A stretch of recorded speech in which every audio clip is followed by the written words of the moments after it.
Lawmakers are racing now to avert a government shutdown. The House was on track to vote on a bipartisan bill until President-elect Trump and Elon Musk opposed it publicly. Now, Congress has until tomorrow's deadline to keep the government funded. Democrats say House Republicans will bear the blame for a potential shutdown. House Republicans have been ordered to shut down the government and hurt everyday Americans all across this country.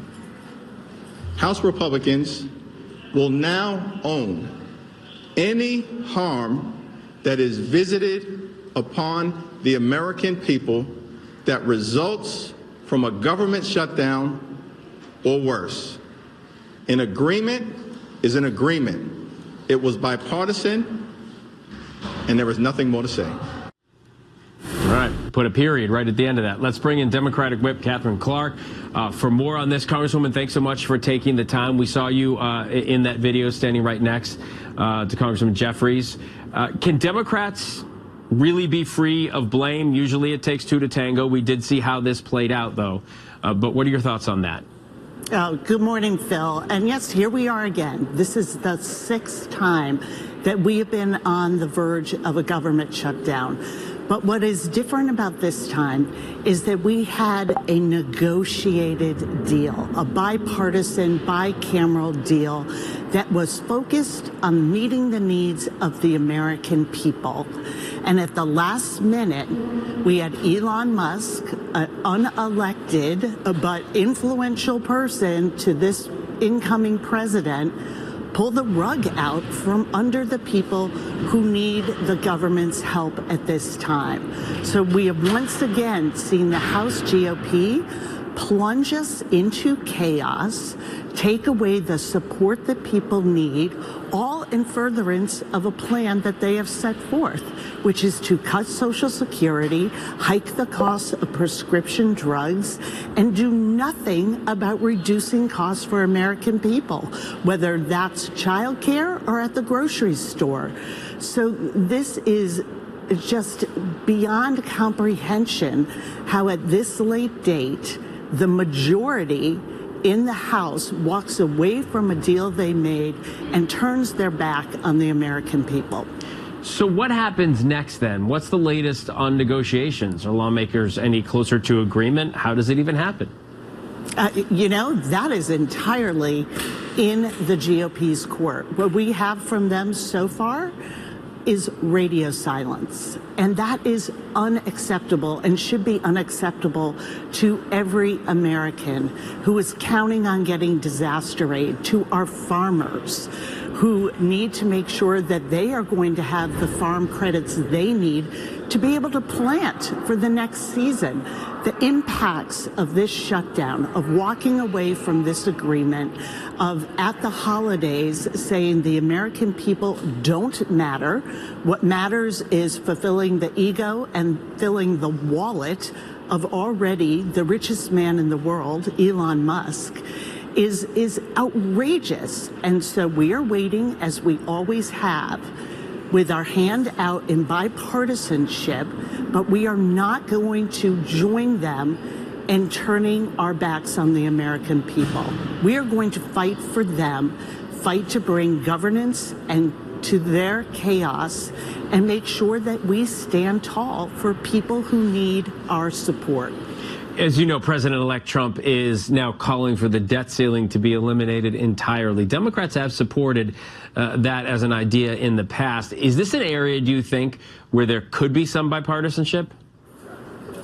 You know, listen, the Republicans have used the debt ceiling as a tool. As you know, people may recall when Kevin McCarthy was Speaker, they used plunging our economy into a recession, taking the global economy over the cliff in order to extract concessions.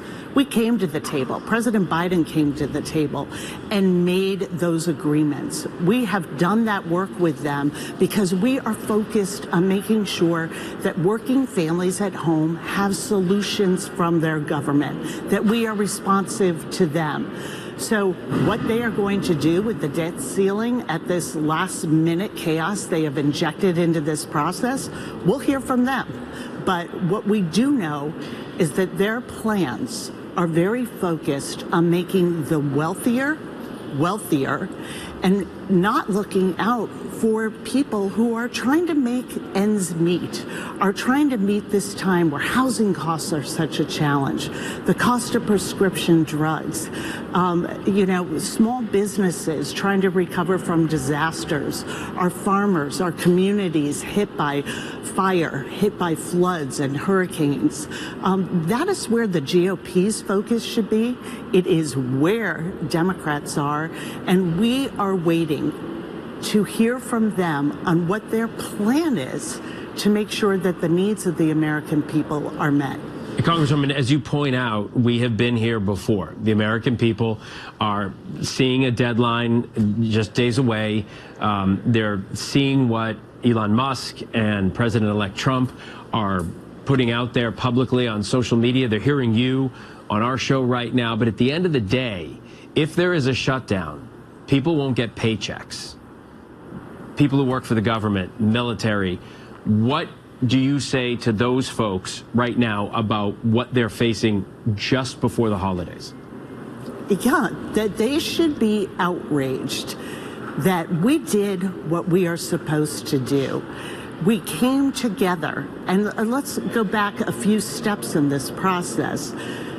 In the House, the GOP has been in the majority for 2 years. They have failed to bring a budget together. They have failed to bring a farm bill to help our farming communities to the floor. They have failed to meet their basic responsibilities of keeping government open for the American people. And we have stepped into that void time and time again to make sure that our focus is on making sure families at home, our veterans, our military, that all these crucial constituencies have their voices heard in the corridors of power.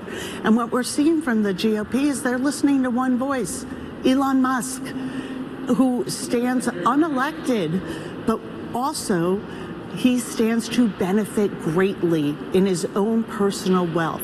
He's already the richest man in the world, but that is not enough for him. So we are going to stand in this fight and make sure that the voices of the American people are heard. This isn't partisan. This is, do you stand with people or do you not? And what we are clearly hearing from the GOP, from Elon Musk, from Donald Trump, is they are infighting in their own party, injecting chaos, and only fighting for those who already have great wealth and power. And we are going to continue to stand with the American people as this unfolds. Democratic Whip Katherine Clark. Congresswoman, thanks so much for taking the time. We appreciate it. Thank you, Phil.